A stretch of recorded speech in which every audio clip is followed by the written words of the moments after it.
মার্কেটকে এখন সত্যি বলতে না বোঝাটা কিন্তু খুবই মুশকিল হয়ে যাচ্ছে কন্টিনিউয়াসলি। তার কারণটা আছে, গতদিন আমি যখন ভিডিওটাকে তৈরি করেছিলাম তখন মার্কেট প্রায় প্রত্যেকটা সেক্টর 3%-এর ওপরে কিন্তু একটা রিটার্ন দিয়েছিল। কিন্তু তারপরের দিনে আমরা দেখলাম মার্কেটে আবার একবার ধস নেমেছে, মার্কেটে আবার একবার পতন হয়েছে। এবং আজকের আরও একবার আমরা কিন্তু কোথাও গিয়ে দেখতে পাচ্ছি মার্কেটে আরও একবার কিন্তু আমরা হালকা র্যালি দেখতে পেয়েছি। ইভেন যে নিউজগুলো সামনে আসছে সেই নিউজগুলো আসার পরে একটা পার্টিকুলার সেক্টর, সেই সেক্টরে কিন্তু ইন ফিউচারে আমরা বিরাট বড় কিন্তু তেজি বা রকেটের গতি কিন্তু দেখতে পেতে পারি। সেটা কোন সেক্টর আমি বলবো অবশ্যই। তার জন্য সবাইকে রিকোয়েস্ট, চ্যানেলে নতুন হলে অবশ্যই কিন্তু সাবস্ক্রাইব করে আমাদের সঙ্গে থাকুন এবং অবশ্যই ভিডিওসগুলো কেমন লাগছে অবশ্যই কিন্তু কমেন্ট বক্সে কমেন্ট করে আমাদেরকে শেয়ার করতে পারেন। তো বিষয়টা হচ্ছে নিফটি ফিফটি বলি বা সেন্সেক্স বলি বা ব্যাংক নিফটি বলি, প্রত্যেকটা সেক্টরে আজকে কিন্তু ম্যাক্সিমাম ক্ষেত্রে আমরা পজিটিভ রিটার্ন কিন্তু কোথাও গিয়ে দেখতে পেয়েছি, প্রথম কথা। দ্বিতীয় কথা, যে পিএসইউ যে সেক্টরগুলো আছে সেগুলো ম্যাক্সিমাম কিন্তু আজকের কোথাও গিয়ে একটা পজিটিভ কিন্তু রিটার্ন দিয়েছে।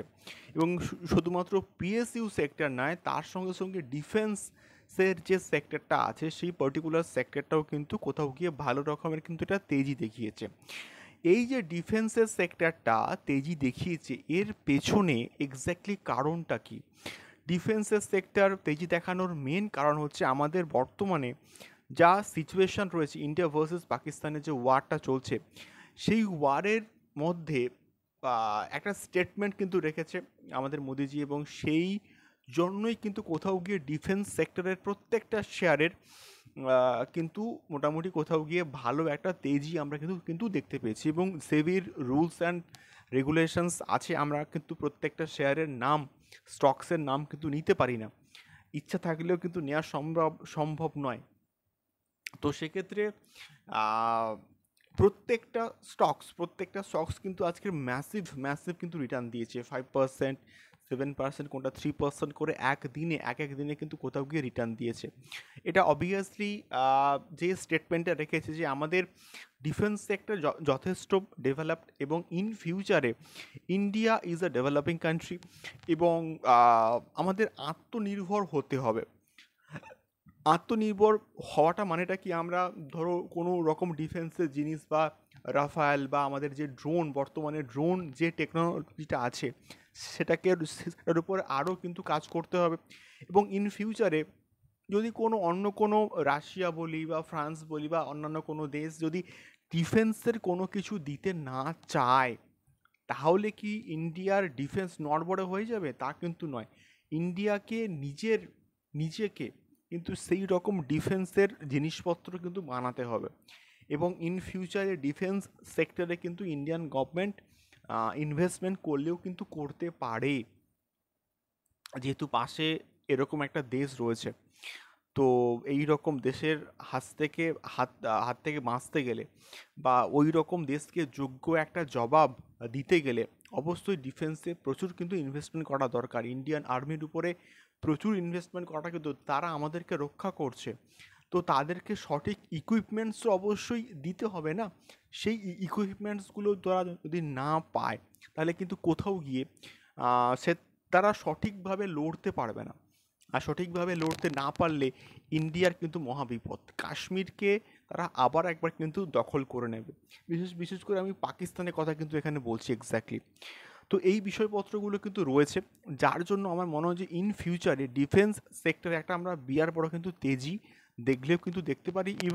ইভেন ইন্ডিয়ান গভর্নমেন্ট হয়তো নেক্সট কোনো আহ, হচ্ছে বাজেটে ডিফেন্সের উপর একটা হিউজ একটা ইনভেস্টমেন্ট করে দিল। তো এই রকম একটা পসিবিলিটি কিন্তু হতে পারে, এবং যার জন্য কিন্তু কোথাও গিয়ে ডিফেন্সের যে সেক্টর সেটা কিন্তু ইন ফিউচারে একটা ভালো রকমের র্যালি কিন্তু দিলেও দিতে পারে। আমি শিওর নই, আমি 100% শিওর নেই, বাট র্যালি দেওয়ার সম্ভাবনা আছে। এবং যেহেতু আজকের আমরা দেখতে পাচ্ছি যে একটা ভালো রকমের র্যালি দিয়েছে, সেই অর্থে আমি কিন্তু এটা বললাম। তো আপনারা কোন সেক্টরে ইনভেস্টমেন্টগুলো করবেন, ডিফেন্স নাকি পিএসইউ, সেটা আপনাদের একান্ত ব্যক্তিগত ব্যাপার, এবং আপনাদের ফাইন্যান্সিয়াল অ্যাডভাইজার যারা যা অ্যাডভাইস করবে আপনারা সেখানেই সেই খাতেই হচ্ছে কোথাও গিয়ে ইনভেস্টমেন্টগুলো করবেন। তো সেই হচ্ছে বিষয়পত্র কোথাও গিয়ে আমার মনে হয়েছে। এবং তার সঙ্গে সঙ্গে যারা মিউচুয়াল ফান্ডে ডিফেন্স সেক্টরে ইনভেস্টমেন্ট করে রেখেছিল, মানে অনেক তো ডিফেন্স ফান্ড আছে, তাদের ক্ষেত্রে কিন্তু একটা ভালো সুযোগ। এতদিন ডিফেন্স সেক্টর খুব বেশি কিন্তু র্যালি দেয়নি, ডিফেন্স সেক্টর এর আগের বারে কিন্তু একটা ভালো রকমের র্যালি কিন্তু দিয়েছিল। তো এইবারে কোথাও গিয়ে ডিফেন্স সেক্টর যে রকমের একটা র্যালি দেবে, তার ফলে কিন্তু বিশেষ করে মিউচুয়াল ফান্ডের যে ডিফেন্স যে ফান্ডগুলো আছে সেগুলো কিন্তু এটা ভালো রকমের কিন্তু আমরা তেমন তেজি কিন্তু দেখতে পারি। তারপরে আহ, এরকম যেরকম অবস্থা, সেখান থেকে আমার মনে হয় যে বর্তমানে লার্জ ক্যাপ এবং মিড ক্যাপ এই দুটো সেক্টরের ক্ষেত্রে কিন্তু ভালো রকমের আমরা কিন্তু তেজি দেখতে পারবো। এবং এফআইআই এবং ডিআই তারা কিন্তু ইন্ডিয়ান মার্কেটে ইন্টারেস্ট দেখাচ্ছে আবারও, কোথাও গিয়ে সেই জন্য কিন্তু কোথাও গিয়ে আগের দিন একটা ভালো রকমের তেজি আমরা কিন্তু দেখতে পেয়েছিলাম। তো এটাই হচ্ছে বিষয়পত্র। এবং তার সঙ্গে সঙ্গে মিউচুয়াল ফান্ডে তো অবশ্যই যারা আপনারা ইনভেস্টমেন্টগুলো করছেন, অবশ্যই কন্টিনিউয়াসলি ইনভেস্টমেন্টটাকে চালিয়ে রাখুন। এবং টুকটুক করে একটু একটু করে এসআইপি করলে কিন্তু কোথাও গিয়ে আমার মনে হয় যে ভালো রকমের আমরা কিন্তু রেভিনিউ একটা জেনারেট করলেও কিন্তু করতে পারি। তো সেক্ষেত্রে মিউচুয়াল ফান্ডের ক্ষেত্রে এসআইপিটাকে কন্টিনিউ করুন। এবং লামসাম ইনভেস্টমেন্ট কখন করবেন কখন করবেন না সেইটা জানতে গেলে অবশ্যই আপনাদের ফাইন্যান্সিয়াল অ্যাডভাইজারের থেকে অ্যাডভাইস নিয়ে তারপরে কিন্তু প্রত্যেকটা ইনভেস্টমেন্ট করবেন। এবং আমি যে এই ভিডিওটা তৈরি করছি, only for this video is only for educational purpose. কোনো রকম ইনভেস্টমেন্ট করার আগে অবশ্যই আপনাদের ফাইন্যান্সিয়াল অ্যাডভাইজারের থেকে অ্যাডভাইস নিয়ে তারপরে কিন্তু ইনভেস্টমেন্টগুলো করবেন। তো দেখা হচ্ছে পরবর্তী ভিডিওতে। এবং অবশ্যই যেখানে হচ্ছে ইনভেস্টমেন্টগুলো করবেন, অবশ্যই ফান্ডামেন্টালি স্ট্রং যে স্টকসগুলো আছে সেই স্টকসগুলোকে দেখেই কিন্তু কোথাও গিয়ে ভালো করে দেখে ফাইন্যান্সিয়াল অ্যাডভাইজার থেকে অ্যাডভাইস নিয়ে তারপরে কিন্তু ইনভেস্টমেন্টগুলো করবেন। দেখা হচ্ছে পরবর্তী ভিডিওতে স্টক মার্কেট এবং শেয়ার মার্কেট এবং মিউচুয়াল ফান্ডস সংক্রান্ত আরও এক্সক্লুসিভ এবং ইনফরমেটিভ ভিডিওস নিয়ে। টাটা।